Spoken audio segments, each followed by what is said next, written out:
you for joining us and welcome sports fans. You are now watching Baseball Hippie Show, Baseball Hippie Show, Baseball Hippie Show. Wow, it's the Baseball Hippie Show. Welcome all, it's just love and baseball. Just love and baseball. Just love and baseball. Baseball Hippie Show. Welcome all, it's just love and baseball. Baseball Hippie Show. Welcome all, it's just love and baseball. Baseball, just love and baseball. Just love and baseball. Baseball, just love and baseball. Just love and baseball. Baseball Hippie Show. Welcome all, it's just love and baseball. Baseball Hippie Show. Welcome all, it's just love and baseball. Baseball, just love and baseball. August 9th, season 4, episode 4. Whoa. The All-Star game came to Seattle, came and went. Tobe and Brownbear told me right before the show started that we haven't done one since July 4th. And I remember the question I left us with. We got a lot to talk about, but before we do that, we got to do the What's Happening, Fellas segment. Brownbear, man, how have you been? How's it going? Doing good, man. Good. Yeah, just been enjoying baseball. I can't lie, I might have been a little checked out for a couple weeks. Things weren't looking too hot, but they sucked me right back in. I'm back in it. We back in it. We back in the electric factory, bitch. Hey, yo. Just like that. They like the glasses that you can play on the field or get sprayed in champagne right in your face. Every a 5-star utility glasses. Damn, man. I feel like these would like shatter into your eyes if they got hit by a baseball. They're not that. I don't know if they're field rated. Yeah, but the originals. I'm not talking about the replicants. JPs. Let's call them the JPs for now on, man. Because I know a lot of people wear them, especially in other sports. But I think, he wasn't even part of the shout out, so we're going to bring him right in. But before we do that, Tobe, how have you been, man? Yo, what up, y'all? Doing good, man. Doing good. We back at it. Beautiful day to be a baseball fan in the Pacific Northwest. We're always in the lab. Coach told me to really work on those fingertips, releasing the ball off the splitter. So we're back, baby. That's what we're working on. And we're coming out with the little swag, We're top sponsored now. Everybody know that. You can look for that top sign card in the description below. Damn. The straight All-Star game got to you, man. Yeah, you might have seen me on the red carpet. Shoulder bumping. Swag. I love. SG. I love. Yeah, it's a long, Love it, man. Well, that's awesome. Yeah, we haven't done a show for a while, which is good, I think, honestly, because we're the Baseball Hippie show about baseball, the Seattle Mariners, psychedelia, denuclearization. I haven't seen the cop. What's the new Michael Bay? What's the new movie? Oppenheimer. Haven't seen it. Yeah. That's hot. Man, it's the middle of the summer. I just want to say real quick. Last show, I remember distinctly, I left us off with, what is this season about? You know how every season there's just a big moment and a big week, and it just feels like all this stuff is happening? I'm like, this season doesn't really have its signature, and you guys had brought up some good parts. The rule changes were definitely a big part of the first half. But man, the season, I think, has its mark now with what I've been consuming on baseball world. People are always into it, but we'll get to that later. But first, man, shout out JP before we do any of our other shout outs. True Mariners fans know he's the best Mariner. He's the best Mariner on a very good Mariners team.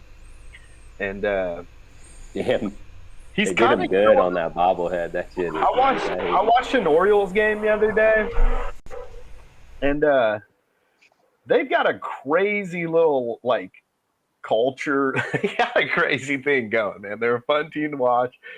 Instead of the like trident, they do like the beer bong, and then their stands in the outfield, instead of the no-fly zone, they just have to do with a hose spraying people. They call it the bird bath. The bird. Shout out Orioles, man. They really have come into their own in a hard division. It's just crazy. So It's pretty tight. And then we'll do a little all-star recap to maybe end the show, because me and Tobes went to the home run derby. Me and Josh went to the all-star game, and then I went to a baseball game like a week later, and I was kind of tapped out for the first time in a while, to be honest. I just didn't like, I don't know, I was like, me and Tobe went to a Toronto game,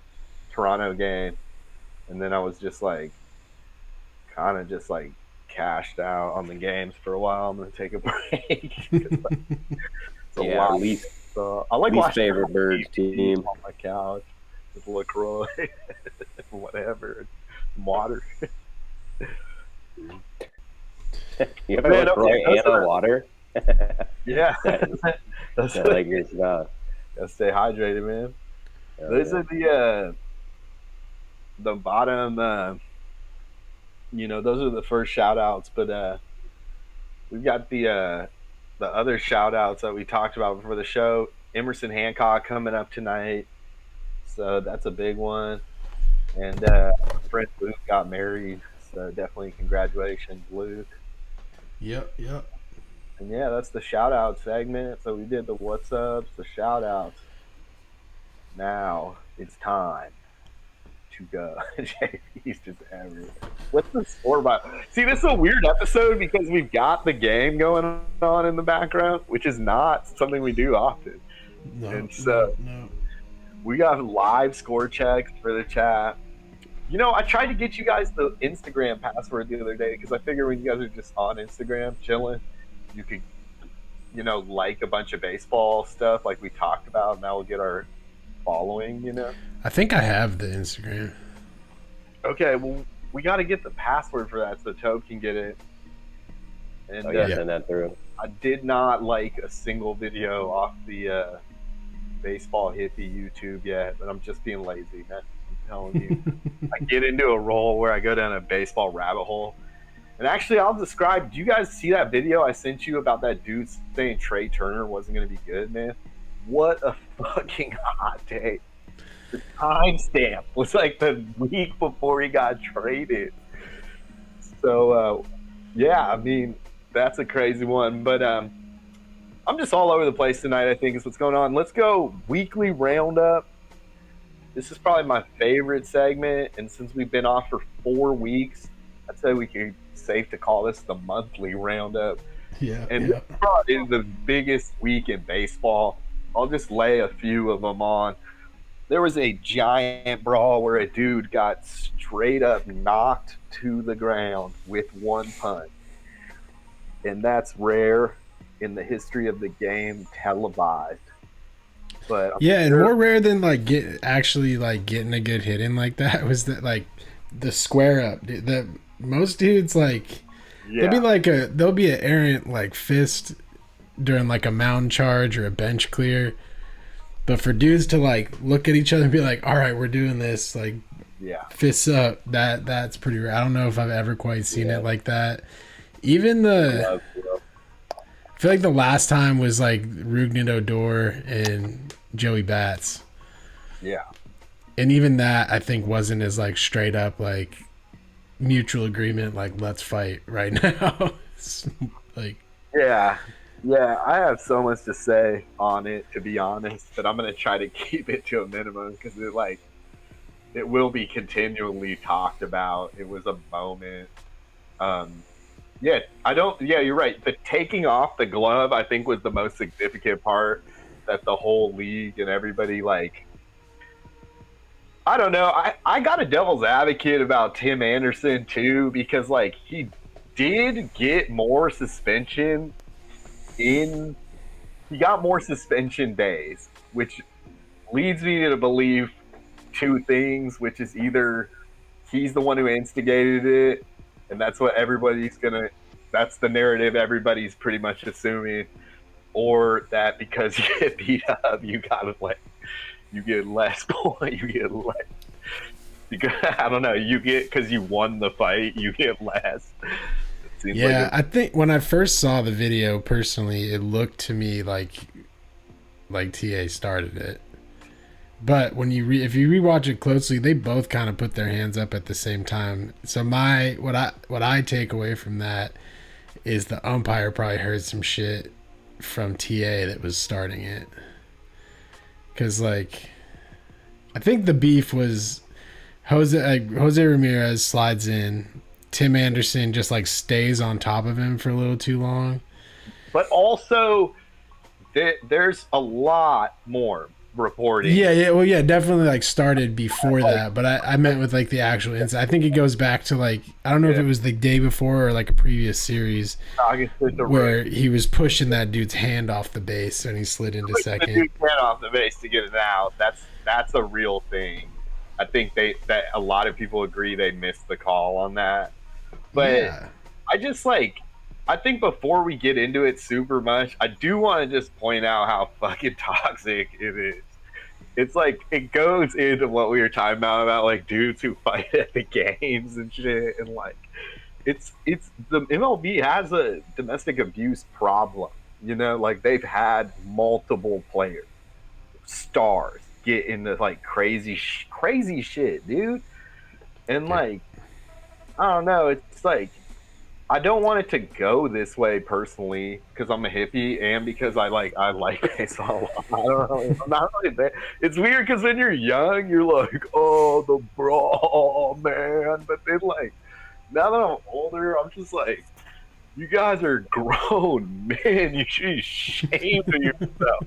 Like, this is what it looks like to get knocked out on HDTV in front of like 9 million people. It's sad, dude. It's like fucking American culture at its fucking lowest, you know, because like Midwest too, it's just like that classic rivalry, and it's like unreal how Robin Hood of it is, because I can't say anything negative about J-Ram from the whole, like, he was a great player before this, and then the way he's handled this whole thing, you're kind of like, damn, even he's like remorseful.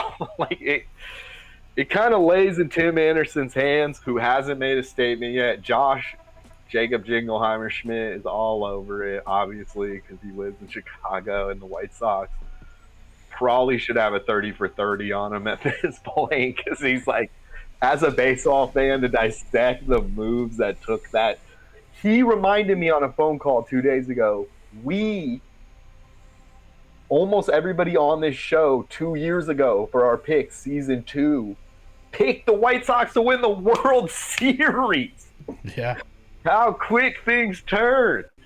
So, man, we all know the Tim Anderson debacle. Did he get slapped because he told Kiki Hernandez he couldn't leave early for the All-Star break? It's like, all the news stories. I listen to all the. I think it was Yasmani Grandal. Oh, my bad. I said Kiki Hernandez. My bad. Grandal. Sorry. It's like Tim Anderson picked on the like people's champ. The people's champ got a lucky fucking hook and did something that really is just such a 2023 thing. we'll see how Tim Anderson bounces back, but man, It's gonna be tough. It's a contract year for him. I wonder where he's gonna end up. day in baseball. What a day.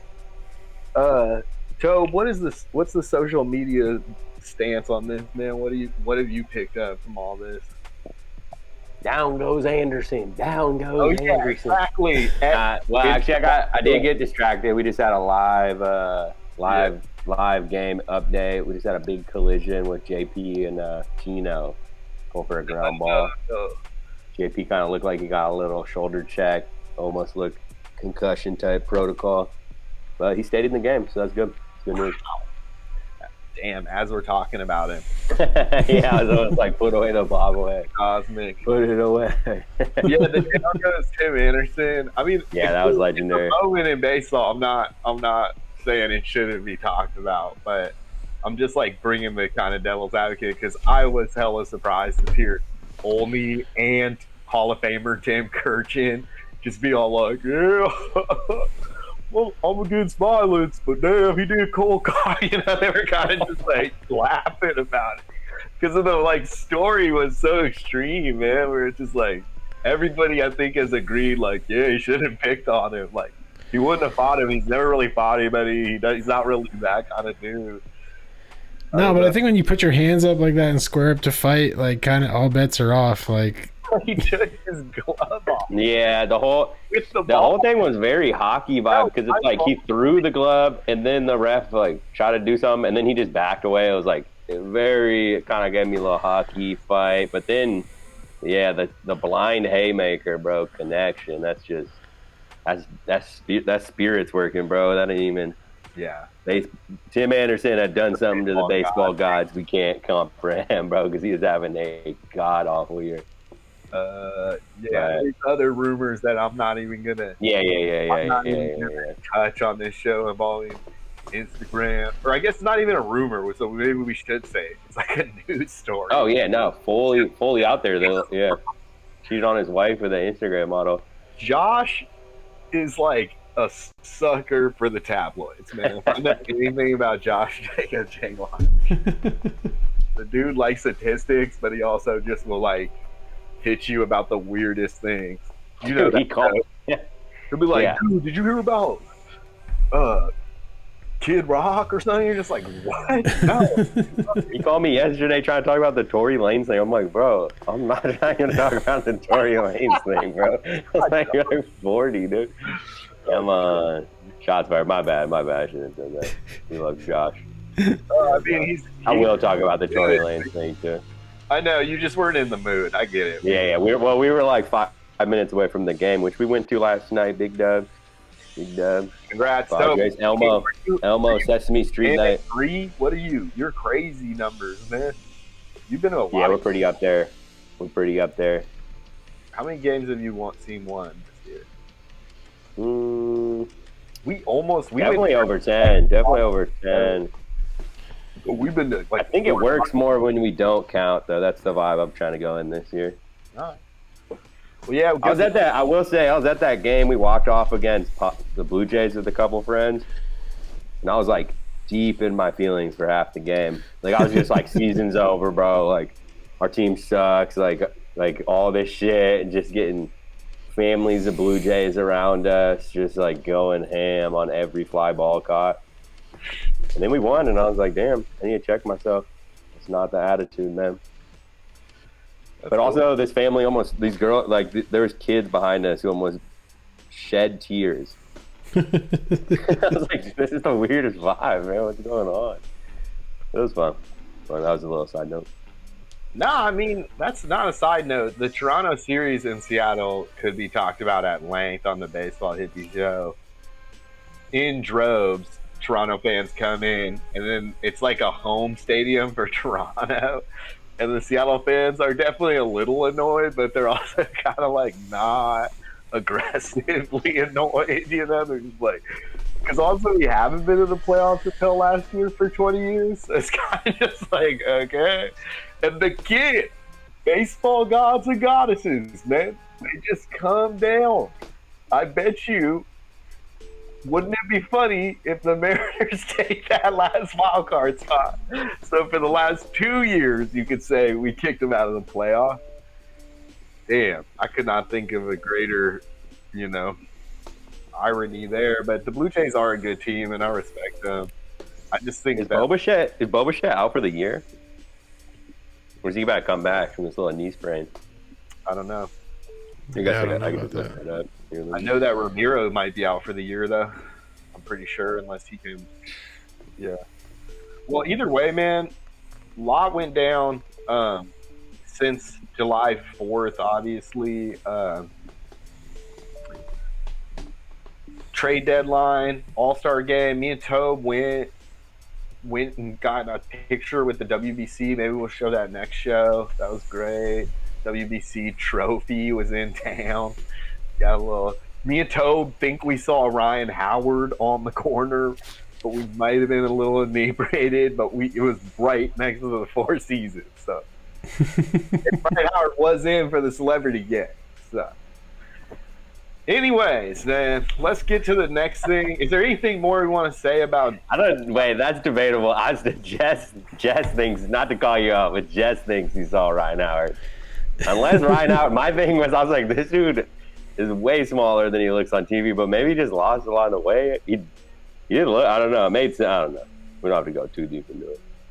He looked like. But he did look like a carbon copy, or like face wise. But it was better we didn't say anything just in case, because you're right. That's really just out of pocket to go up to a random dude, especially a black dude, just be like, "Hey man, Ryan Howard." You look like this black dude I saw on TV. Don't say that to me. Never. So yeah, plus you know what? I'm under the Seattle, I want to be, if I see a celebrity, I might never say anything. That was my new mantra, because it's the main, The move is definitely to play it cool if you can. I don't know. You don't want to be fangirling out. I've heard the line they appreciate is just calmly saying, "Yo, fan of your work, man," and then just keep it moving. Yeah. Yeah. Sounds appropriate. Because I was on the red carpet bumping shoulders, as I said before, so. Yeah. That's how I learned that one. Got some experience. Yeah.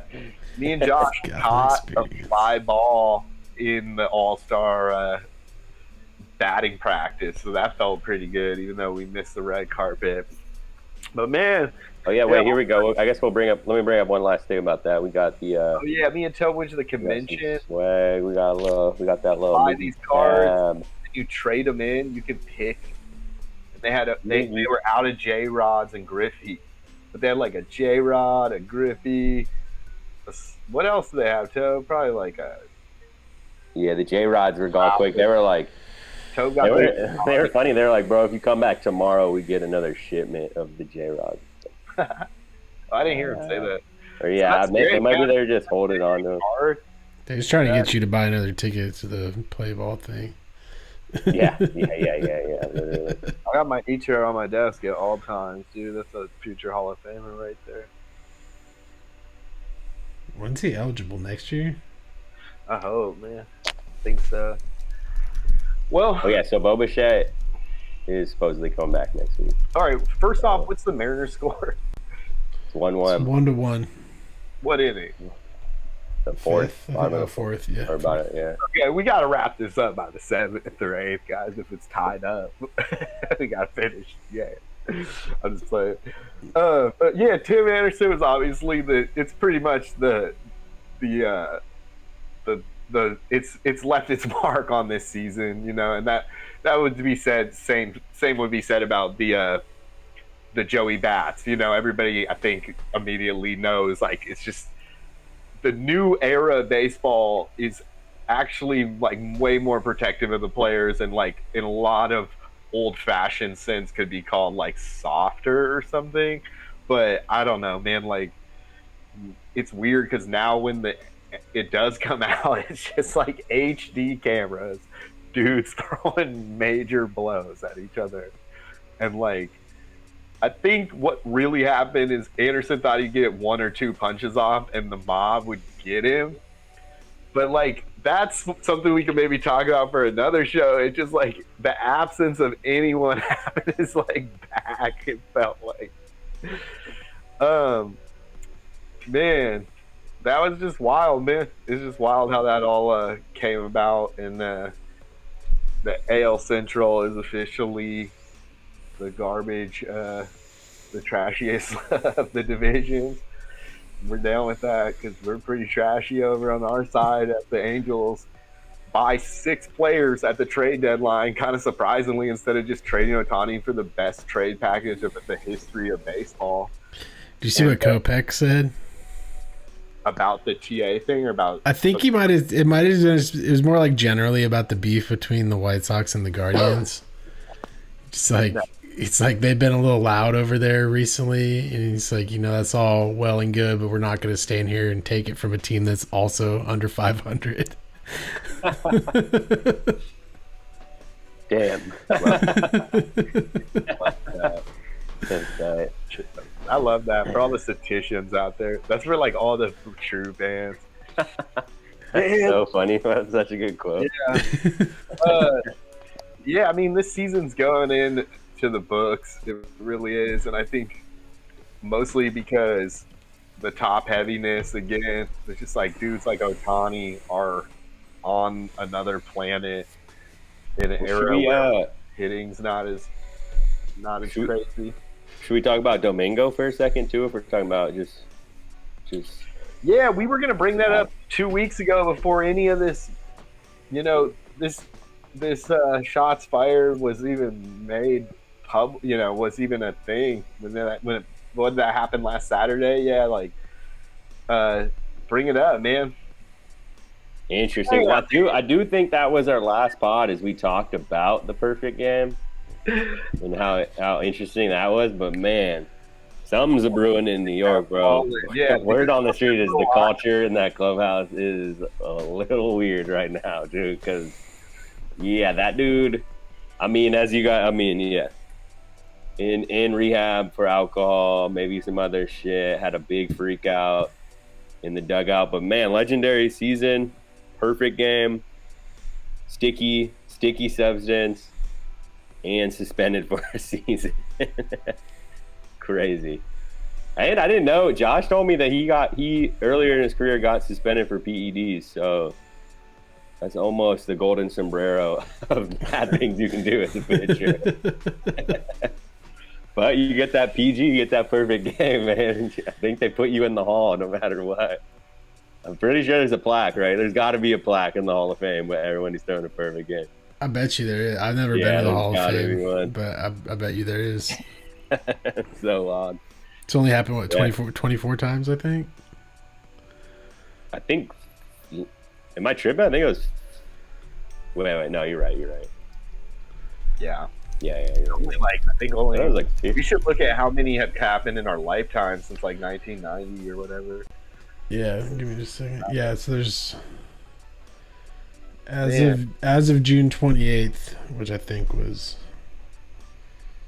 right after he threw his. There's been 24. My computer's slow as shit right now, but give me just a second. Man, and how many of those are like before fucking 1930 too? Fuck this article. Wikipedia would be better than this. Yeah, well, let's finish the weekly round out here, and then we'll hit up the Mariners. Man, Domingo, TA, Ohtani making noise. So much in terms of it. What are the biggest moves that probably happened before the trade deadline? A lot of small ones. I don't know. The trade deadline was a little lackluster because everybody thought Ohtani was getting traded, but it ended up being Scherzer and Verlander getting traded to, the AL West. And, who do we play the last 7 games of the season? The Texas Rangers and the Houston Astros. And then I think, I guess we should just get into the Mariners too. It's like they were mediocre when we were talking last. We knew that if they did anything like last year, that this is like kind of their little formula now. And they have done what they did last year. Like, I'd say almost to the T. Sweeping the Angels felt like that series where tensions were really high, and then the double JP flick off that baseball brawl from last year. But, man, it's just like they are Jekyll and Hyde, you know? They're just straight Jekyll and Hyde. But when they're Hyde, is Jekyll the good one? I don't know. Whatever the chill, like, you in the element guy. I think Jekyll's the chill one.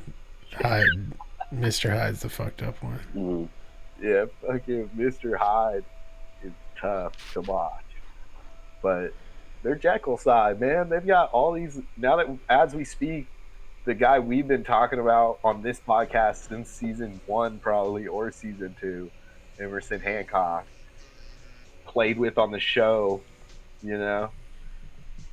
It's like, it's really fun to, even though he probably didn't have his, kind of had a rougher career than a lot of these guys. And it seems like Bryce Miller got, in the end, was a higher prospect after the draft, you know? Is that his name, Bryce Miller? I'm saying it? Yeah, you got it. Yeah, I'm still getting used to it. It's like Seattle, I hope what you said on the chat isn't right, though, where you said this guy from Texas A&M is the reason their starting pitching gets developed so nicely. I mean, he has been the reason. I don't think it's like, I think he like started the program, or is like he was the head of pitching. Well, I'd say he was the pitching coordinator for the team. Max Wiener. I'd say they need Max Winter too, because I mean, I'm sure he left the blueprint behind, you know, and like he said, hopefully when you exit like that, you set up the squad for success. So I don't. Let's use Emerson Hancock as a goalpost, because you know the next. He's locked in, by the way. Live update: 2 strikeouts, top 5. You know, it's like if we continue to develop starting pitching, then yeah, he left the blueprint. But if we don't, that would be interesting, because I feel like he'll get some clout as like an era of like.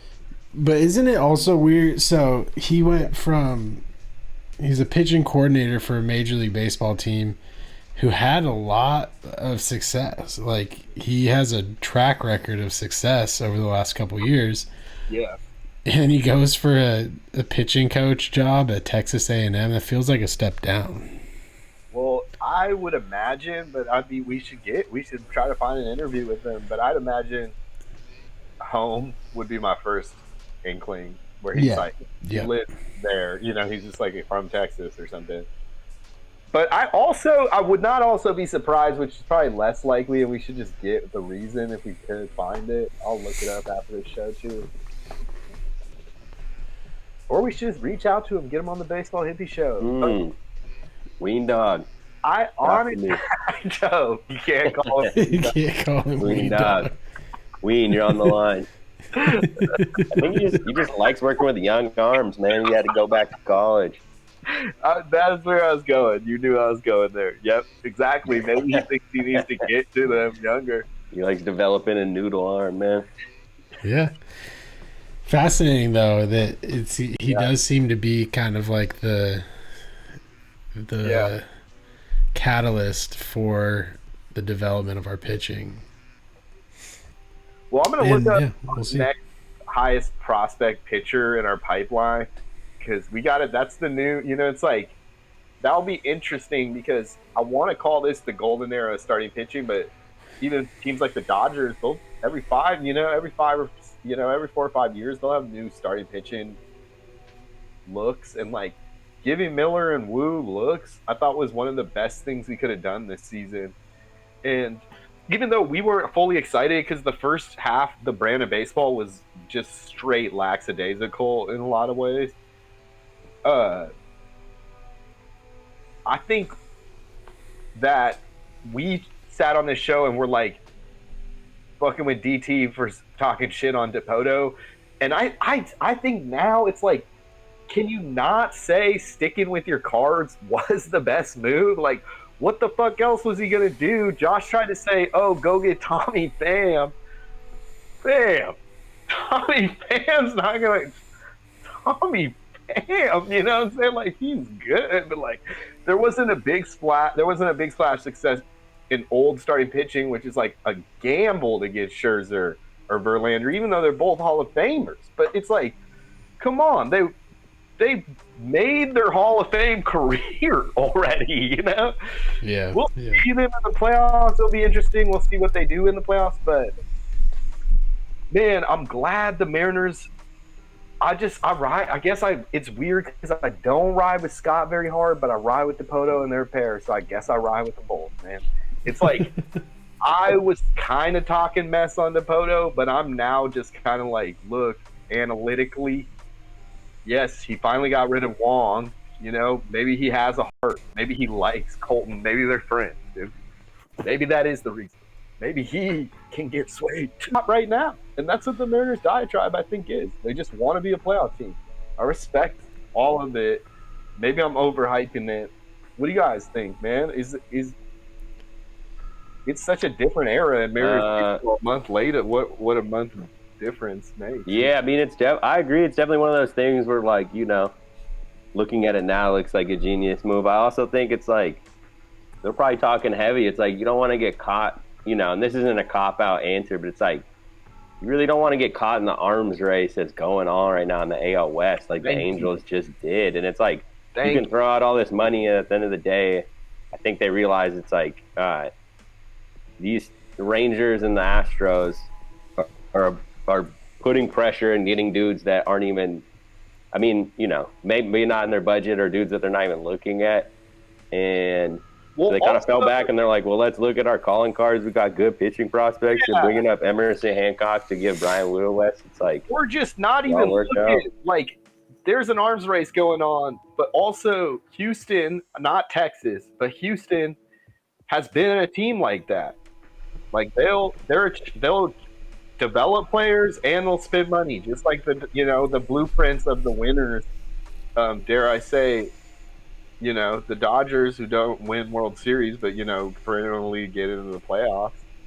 But I mean, in a way, we could do that when we're winning championships or getting in the playoffs every year too. It's not like we don't have to go out and get big players when the time is right. I just don't think the time was right. We're still in dev mode a lot of ways, and we kind of have our guys, you know, like we need Suarez and Teo to hit RBIs, which they're doing. So it's just like,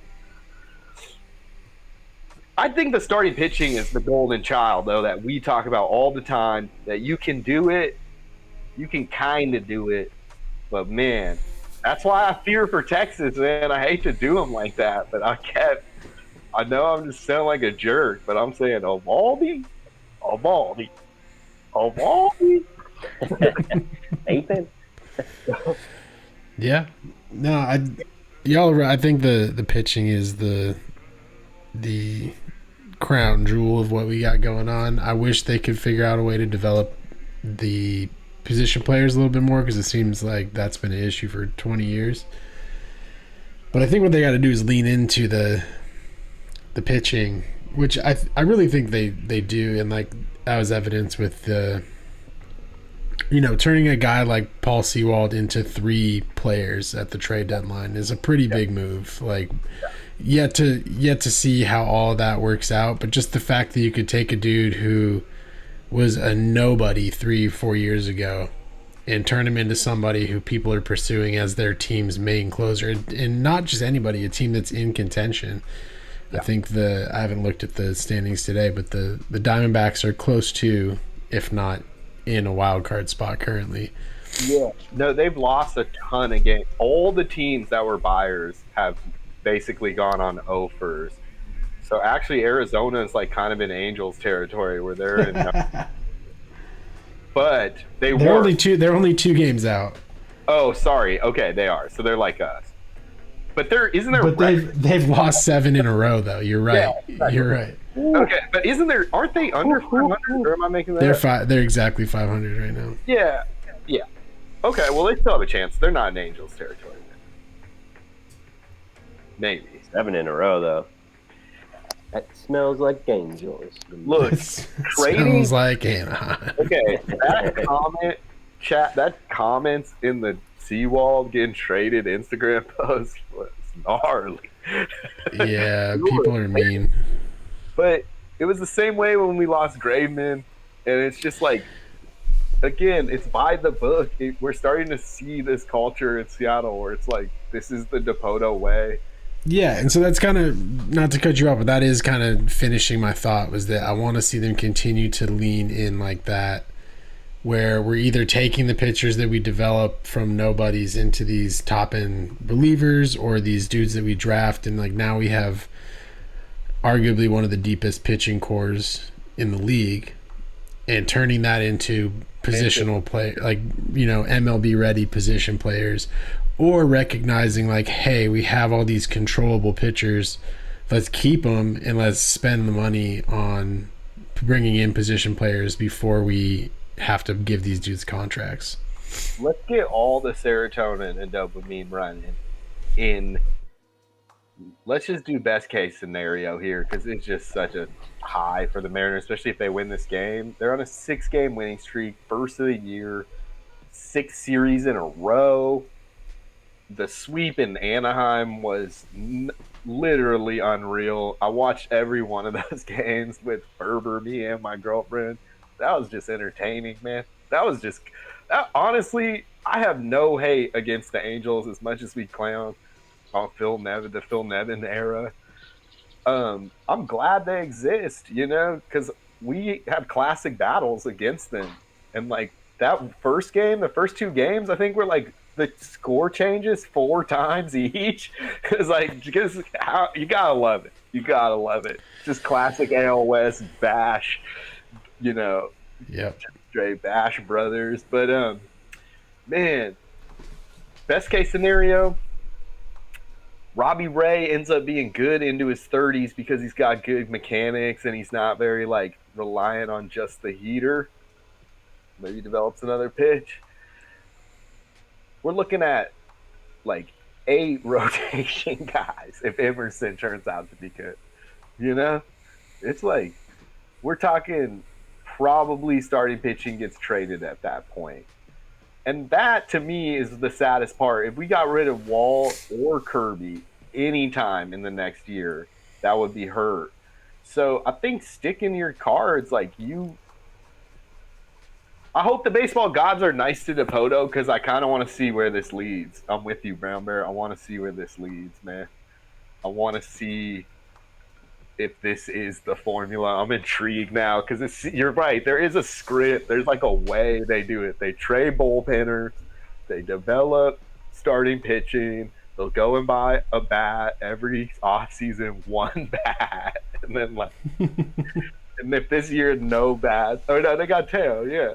They got Gino last year, Teo this year. They'll probably get, exactly.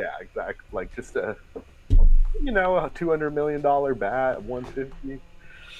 We got a game update real quick. They just took Hancock out after 5 innings. Official line: 5 innings, 2 hits, 1 earned run, 3 walks, 3 Ks. Damn, and the earned run was in the first, right? Yeah. What happened there? He walked Hae-Sung Kim. He advanced on a ground ball, I think, and then he stole third and then scored on another ground ball. Oh, damn. Risky. Love that. He looked locked in. Show. He looked locked in that 5th, too, which is always a good sign.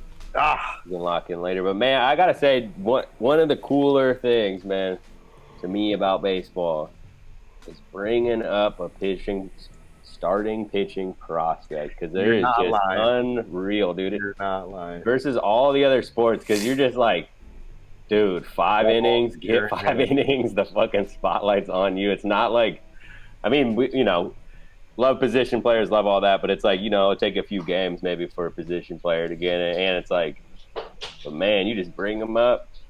There's been famous call-ups, man. That who's the dude on Washington who's been injured for a couple seasons? Strasburg? Oh, man. I'll never forget his call-up. I'm not even a Nationals fan. You gotta love it when because the guys usually dealing in AAA, and then people are like, "Oh snap! Here comes a dude." I saw that video with they did the Felix highlight. I didn't realize he was 19 when they got called up. Yep. That's And crazy. he was raw, dude. He wasn't that great to me until he was about 22, 23, dude. It took him a couple of years, but he was so nasty raw back then. And he was a power pitcher. He was not that nasty change. Man, that season though, where he perfected the changeup, like for a couple seasons, he was unhittable. So big up to him because he's getting inducted in the Hall of Fame this Saturday. So we'll talk about him next show. But man, we're probably gonna wrap it here soon. But the question got answered, man. What's this season about? I think we got it all. We're gonna like, where the fuck is Ohtani gonna go? What the fuck is up with the White Sox and that like colossal meltdown? And then like the baseball gods and goddesses, man, they just stay true to the core about don't try to buy your whole team at the last minute to try to make a playoffs. Like, it doesn't work like that, unfortunately. Trade Ohtani for like, who would you have traded him to? I don't know if any. I think they probably were considering it, and then they decide. Like, I feel like the two options they had were, trade him for the biggest package possible, or trade everything away. You know what the move would have been? Who's that guy? Dustin Holiday, Orioles. Ohtani should be in an Orioles jersey right now because it's like you just find the most hype. Jackson Holiday. Yeah. Right, I say Dustin. Yeah, Jackson Holiday. Right? Didn't they? Doesn't this guy have the most? They're not. I don't think they would trade it. That's the other thing. It's like, I don't know. I feel so. What I was trying to say, I feel like for their best prospect. No, because they probably. Because I bet you they were asking for more than just that. You're right, because he's a rental. I forgot about that. Yeah. And it is Baltimore.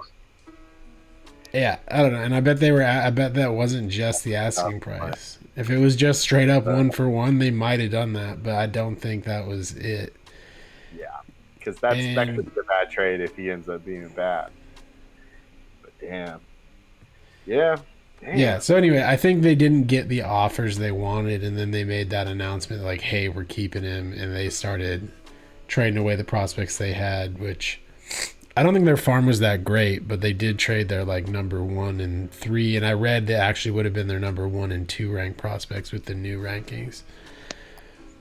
So it's not a good look to do that and come out and lose 7 games in a row. Monumental shift, bro. Like Tobe says, man, it's the psychedelia element. It's like that's the bad medicine, man. You can't do that. But again, I'm not here to like rub their. I feel like in the chat we tease them because that's like in the comfort of your own home. You just tease another fan. But in my heart of hearts, man, I got like I said, I got love for the Angels. If they made the playoffs with Ohtani, I'd be so stoked. Ohtani and Trout. That's why their fans don't seem bummed about it. I think most of their fans thought that was the move. Was like, our literal, like, if we do nothing, Ohtani's definitely leaving. Yeah. If we go all in and get the best possible team we can get, which they didn't get like bad dude. They got some decent dudes. Like Moustakas looks good. Crone can be really good. Oh yeah, it's not Crone. Yeah, CJ Crone. And they have a good pitching prospect. That dude who pitched game 4 against us, man, that was legendary. Yeah. And Grichuk can be really good. So they got decent dudes. And I think Drury just came back from injury. My point is, I think they had their only chance of keeping Ohtani was going all in like that, going on a run and getting into the postseason and performing well. I think at this point, unless they like really go on a run, and I feel like they would have to have some like historic, like they're like 7 games back from the wild card 3, so that like they would have to go on a historic run, and everyone ahead of them would have to like free fall like crazy. Yeah. So I did. Oh, my bad. No. That's all. I was just gonna probably repeat myself, but Yeah, I think that that was their only move.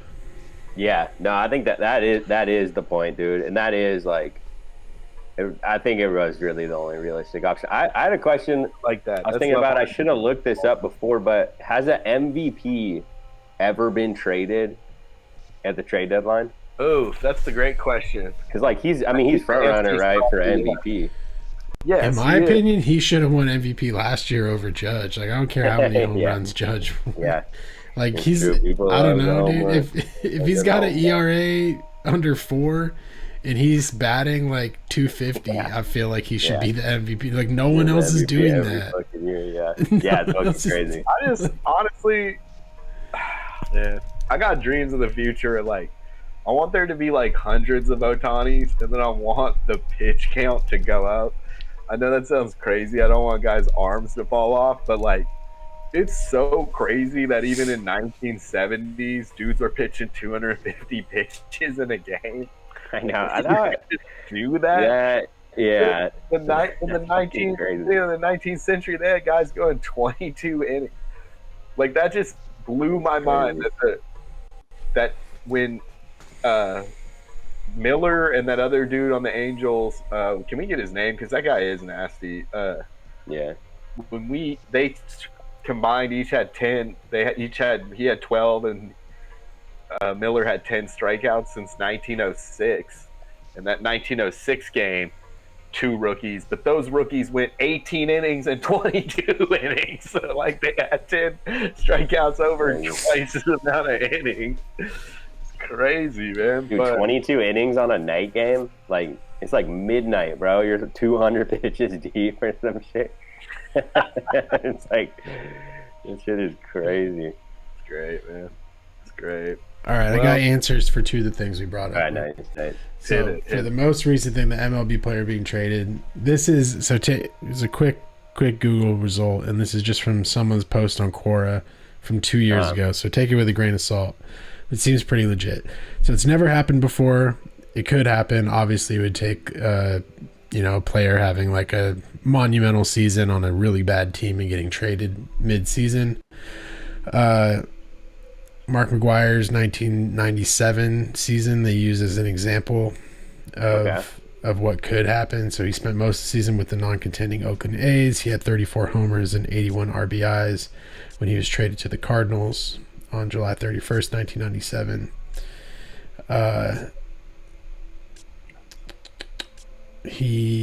97 is the year that he was going all out trying to break the home run record, which he broke a year later.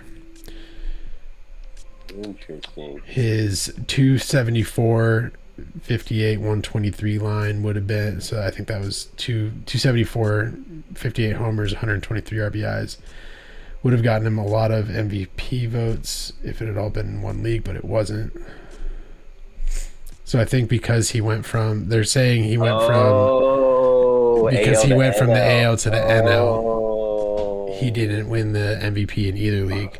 But had he been traded to another American League team, he could have potentially won, Back when the NL had That's fucking crazy. Damn, that's so interesting. So Shohei went to an NL team.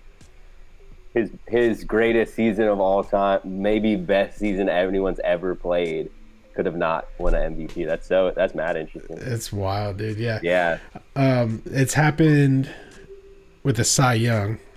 Rick Sutcliffe in 1984 started the season with the Cleveland Indians, got traded to the Chicago Cubs. So he was 4-5 with Cleveland. It doesn't say when he got traded, but after he got traded to the Cubs, went 16-1 over the remainder of the season. Damn. And he won the NL Cy Young. Yo, shout out Cubbies as we're about to end the show. Man, love those Cubs, man. Talk That's about right. Shout out that guy. You reading this on a blog? Who's it? How you finding these ones? It's on Quora, which is like a Oh yeah. Oh yeah. Love Q&A. kind of like Reddit's That's baby cute. brother. Yeah, I don't know. That's right. That's good. Yeah. They got a lot of dumb questions on Quora, but the good ones, man. All right, and then the other. Oh yeah. Go for it. the other thing I had to answer to was the perfect games. So there was, Okay. it's been 24 perfect games. The other question was how many in our lifetime. I went from my date of birth is in 1987. I think we're all kind of around that. So Yeah. since 1988, there's been 13 perfect games, which was a lot more than I thought. That is a lot more. Yep. No, not too. Tom Browning in 1988, Dennis Martinez in 1991, Kenny Rogers in 1994, David Wells in 98, David Cohn in 99, Randy Johnson in 2004, Mark Burley 2009, Dallas Braden 2010, Roy Halladay 2010, Philip Umber 2012, Matt Cain 2012, Felix Hernandez 2012. That's crazy. There was 3 perfect games in one season. That's crazy. Great ball. Brownbear. Yeah, good shit, bro. Good shit. And then Maybe the perfect game just wasn't as much of. See, I guess it's a trade-off. That you can't get the 272 inning type dudes because the chase for perfection got right. Because you're telling me that in our lifetime, the most amount of perfect games probably exists like into the late century because people were really into it. Is that you said 18, right? 13 since 1988. Let me see. Yeah, because 13 is like half basically. So before 1956, there was there's only 5 perfect games before 1956. Yeah, okay. So And there was a 34-year gap between perfect games. So between, all right, I'm just gonna back it up. This is crazy. So there was 2 perfect games before 1900. One in 1880 and 2 in 1880. Then the next perfect game on record is in 1904. Then there's one in 1908. Then not another perfect game until 1922. And after that one in 1922, there's a 34-year gap until 1956. Damn. And so since 1956, there's been, 19 perfect games. Well, you know what that tells me? When was the gap? 1922 to 1956. We got to look up hitters from 1922 to 1956 because it makes me feel like the 20s, 30s, and 40s were just full of sluggers. And the more I think about it, that would be like the Gehrig, Mickey Mantle years. Or am I wrong about that? Yeah. No, I think you're right. I think there's The root. there was a change in the way that people pitch and a change and I think hitters used to be Ted Williams. I'm kind of just freewheeling here, but I do think it used to be like hitters were better overall than pitchers were during that time, and then it's kind of changed where the focus on developing pitchers and the way we use pitchers is way different. Because also, like we were talking about earlier with the rookies that threw 22 inning games or whatever, like you're not gonna throw 22 innings and then go throw a perfect game. Like your arm's gonna be fucking busted. Right. So I think as we get later into the second half of the 20th century, I mean, the way that they used and limited pitchers was different, and especially nowadays, like way different. But they outlawed the goddamn spitball in 1920s. Man, it took pitchers 30 years to catch up. And I mean, there's also just a change in the way that pitchers developed and pitch, because I want to say the 60s is when they lowered the pitching mound because they're like, pitching's too good. I think Bob Gibson and Tom Seaver, I think, had a year where they were just like so incredibly dominant that there was like no way for people to get hits off of them. And so I think that was kind of indicative of that was like they literally had to lower the mound to make it more fair. So I think that's indicative that there's a big shift in the way that people approach pitching. Interesting. It just, I mean, again, I'm not a straight baseball historian, but it does feel like it fluctuates between hitting and pitching. Like what the pitching just gets super good, and then the hitting gets super good, and then the pitching has to catch up, and then they dominate again. That's the tale you're weaving right now. Man, those are good And then there's facts. Domingo Herman against the Oakland Athletics. Yeah, exactly. And did. history, no matter what he's doing with his I love it. addictions, history will be nice to him because, like, it's an exclusive club because of the statistic, like, keeping, the record keeping. They have records. Like, it's the same game, essentially, just different strategy, but the 3 outs, 9 innings is still there, whether the mound is higher or lower. Man, you guys ready for this playoff push, this pennant race, this straight end of the summer, into September, end of baseball, regular season? Man, I think this weekend's going to be a nice test, man. We got the red hot Baltimore, too nice, just what's the right word? Just young, just aspiring teams. This is kind of like, I feel like the Orioles are kind of like the prototype of what we wanted to be, this year with the 70-win column already. But it'll be a nice little test, man. But I wanted to make one point where I think we've talked about it multiple times this season on the podcast, where we're like, interesting. It's like that interesting motion of just staying around 500 for most of the year. In almost every podcast, we're always just like, dude, we just need one win streak, bro. And it's kind of back into the shit, and it just happened, and it just feels so funny because you're like, it's the momentum, the vibe, the everything about it. You just forget everything, and you're like, damn, like we really are back into it. And it was just 2 weeks, almost 3 weeks of good baseball. Once you slip under 500, you get very Mr. Heidi right there. Yeah. And Jekyll stays right above, but you can't take that to the end. It tends. I thought the new season might bring that. We'll see how many teams land at 500, but it does seem everybody either bumps up 5 or 6 or goes down 5 or 6. There's just no way around it. The cosmics, the universal energy mixed with corporate interest will not let that happen.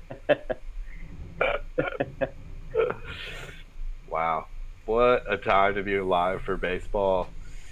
You guys, any closing thoughts? We should end more shows with just straight Ask Cora, or like just have like facts where Brownbear just get engineer extraordinaire up on the fucking Google line and we just get our questions answered. I have one more. What's a reason batting practice at too? We got it. Oh no, his MLB show rating. Great point, bro. We almost missed that. Show rating. What were you gonna say though, Tobe? One more core question is, how many quantified pitches has StatCast shown? Like, how many pitch types are there right now in the game of baseball that StatCast will show? Worded that bad. You don't have to look that up. That's great. Like, what's the list of pitches in the MLB? Yeah, we could do. You guys want to do an over/under real quick? I'm gonna say 22. Man, we should build a machine learning search engine that's just based on baseball, and all day we just feed it baseball questions, and like we just plug it into the most. Like, we try to get an MLB sponsorship, just go get the Hall of Fame, like, deep statistical knowledge. You could ask it wild questions. Teresa Rise is 82. He hasn't hit diamond this season. Wow. Ever. What is he at? 82 in the show, and his batting average is 3.369. That's a rob. But either way, man, let's talk stats next week, because I went on a YouTube rabbit hole where that dude said Trey Turner had too high of a chase rate to spend the money on him, and it started getting me thinking. Because not to say he's not going to pan out to be a great player, but man, it's interesting because he's having the toughest season of any of the signees, I'd say, of last off season is like. Yeah, I mean, okay, I agree. It's an interesting video, but let's pull up the other dude's YouTube history, bro. I'm sure that dude has like talks like 20 other dudes doing the same way. Just talks mad shit and he got lucky one time. Yeah, he's just like, yes. I think Chase Ray is like, because honestly, Tim Anderson's getting called out. Like, basically, it's this new. I'm tapping into the new brand where it's like between Fangraphs and what's it called? It's like there is an army of fools that just are so against the batting average and are just like it's such an obsolete. You know, they're just Moneyball era. It's just like straight deep analytics. I kind of want to try, understand it more because I just from the naked eye believe in chase rate pretty high and playing the show. It's just like being a disciplined hitter is being a better hitter. There's no way around it, man. Like maybe I'm wrong at it. Maybe you could point out chase rate great chase rates and suck, but I don't think that correlates very high. Well, is chase rate a stat where there's no contact, it's a whiff? Or can you chase No, it's just outside the strike zone? It's gotta be a hit, I'm pretty sure. Or no, it's gotta be it's just swung at a pitch that was out of the zone. Out of the zone. Yeah. See, yeah. But that's an interesting stat though, because I wonder what Arise's chase rate is, because I'm sure he could foul off pitches too. Yeah, that's a Cora question. Do you get counted in your chase rate if you hit a successful single? Pounding on Brownbear. Yeah, you're right, because if you hit it out, I think it is. But see, I gotta just get I'm gonna go on YouTube and get the next while we'll have it. Yeah. The beginning of what is it, sabermetrics, and then I'll come back. But until then, we'll try to find Roger Samodis. You guys, Schmodis, where you at? We talked big baseball today. Not a lot of psychedelia. Probably a lot of psychedelia at Luke's wedding, but here we kept it. We didn't even talk about denuclearization when the fucking dude who basically invented he invented the first A-bomb, and supposedly the H-bomb is the one that can actually destroy the planet if enough go off. But man, I'm sure that's just crazy. I haven't seen the movie, but one thing I do know is when they did that first test, they couldn't rule out the fact that it wasn't going to just light the atmosphere on fire and destroy the entire world. They're just like, fuck it, we ball. Crazy. It's pretty wild. They're like, we think it's not going to happen, but I don't know. I listened to a podcast about Oppenheimer recently, or about the Manhattan Project in general recently. It's pretty good. What's it called? Bikini Bottom. It was on. So the podcast is Last Podcast on the Left. It's like a comedy podcast, so it's kind of funny that they do kind of cover some dark shit, but they do series on different historical things, and sometimes it's super lighthearted shit like Bigfoot. Other times it's more heavy shit like Nazis or Manhattan Project. But yeah, Last Podcast on the Left. I want to listen to that. Good. Yeah, because we're full denuclearization on this side, or at least I am as the baseball hippie. I think you'd like it. It's pretty fascinating, and it's it's not too. It's not. So there's a few parts that are in bad taste because it's one dude who does all the research and presents it, and there's two comedians that just kind of crack jokes the whole time. Nice. So I don't think you're easily offended, so I'm sure you'll be into it, but it can't. I think it could be offensive to some people where they're talking about how fucked up Hiroshima and Nagasaki were, and then one of the dudes just makes a joke. It's yeah, that's kind of tasteless to me. But again, I'm they keep it fairly tasteful considering. Yeah. Are they comedians? Is comedians who run it? Yeah. It's two of the dudes are it's all fair game to me. Yeah. Two of the guys are comedians. The other guy, he's funny too, but I think he's more of he's their stat guy. Yeah, he's their stat guy, exactly. I just want to point. I'm interested in seeing Oppenheimer to see what the denuclearization bias is, because I feel I don't think about it a lot I don't think about it every day. Like we have all these nukes and stuff, but I think introducing it into like I like that it's attached to our podcast because it's just like getting people familiar with like what if we just got rid of all the H bombs, like wouldn't that be Well, true? it's more than that. They just open. The main thing is the energy resources. So it's like they just opened that one in Georgia. Is like the first nuke plant in decades that they've opened in the Americas. Nuclear Clean power is energy crazy source, because yeah. it's like I the think that's cleanest where- energy source, yeah. but if you fuck up, it's Most really dangerous bad. too, yeah. Yeah, I don't There's know no if I'm carbon on footprint. But I think that's where Oppenheimer. I haven't seen the movie either, but I think that's like where he went. That's where he started from, and then they were like, "You gotta make bombs, bro." He was like trying to do energy shit first. Well, and they all thought that I think all like the main scientists really believed. For one, they're like, we have to do this before the Nazis do. And Yeah, two, yeah. they really thought That's that by fair, yeah. creating that weapon, that it would freak everyone out so much that it would like be almost like a harbinger of peace. Because people are like, Right. oh, we understand how much we can fuck the world up. Let's just nobody do bombs anymore. Yeah, it's like a And- self-destruct button. They're like, "Well, we can just blow yeah. up the world. Let's all put it out in the yeah." It's sick. It sucks, but it was, in some ways. Now it fucking. I think the peaceful part of it is that, Japanese and American relations like are relatively good. Like, so it's kind of funny that we talk about Otani on this with that as the historical backdrop. Not to get too serious, but you know what I'm saying? It's like, Dude, he went on like scientific like speaking tours in Japan in the 50s. Like who? Oppenheimer. Oppenheimer, yeah. Wow. It's a trip to me that he would like be welcomed there at like universities to like give a speech. Yeah. Well, Because they're yeah. I think their culture and idea of revenge and shit like that is different too. Because I think America would be like, "Fuck no, you can't come here." But I think they're more like, "Yeah, we like. There's things to learn from this." America would talk like that. The big fuck. Fuck no. Yeah. That's America. It's like, damn, you didn't even wait a word to drop that.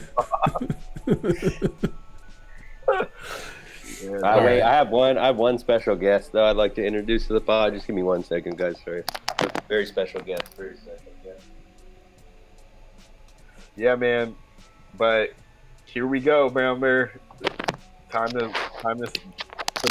Okay. I know here Emerson's we go. but man. Here we go, man. Making maybe their first appearance on the pod. You have the legendary Slime. Oh, the The slime. green Slimer, baby. Yeah, dude. Me and Dang. Tobe. Put Jess out for a month. Put Jess on the IL, man. The Dang. boy got a lower abdominal strain from the slime. It did, man. It did. That's lit. Just for our fans out there, we really doing this. We like talking baseball. But we're also out in the on the sandlot, buds. In the trenches. Playing Manfred ball in the trenches. Ain't no Manfred ball in the trenches, man.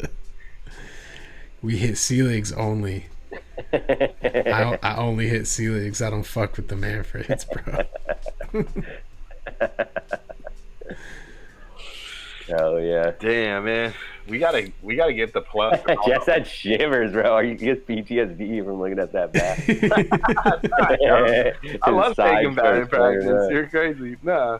No, I'm just teasing. I'm just teasing. Me and Slimer are homies. Actually, that's my bat. It's just at your house right now. Yeah. Sure, he's in the shelter right now. Papa had to take a vacation. I'm glad you're keeping good care of it because I live in the city now. I live downtown, so they don't got a lot of parks. Kara be I think walking around Ghost with a bat Do you- downtown. Bro, yeah, right, yeah. You should just take it to work every day. Like, Yeah, just yeah. with my bag on the back of it. Yeah. Yeah, that's a good idea. Well, we'll see you next time, everybody. Thanks for tuning in to Baseball Hippie, and yeah, we'll be back hopefully sooner than a month. But man, go Mariners! We'll bring it. We'll have new segments next month. We're gonna have some fun stuff, I think, coming up. And you guys take it really easy. Yeah. Yeah. Go Mariners. Love y'all. Go Mariners. Down goes Anderson.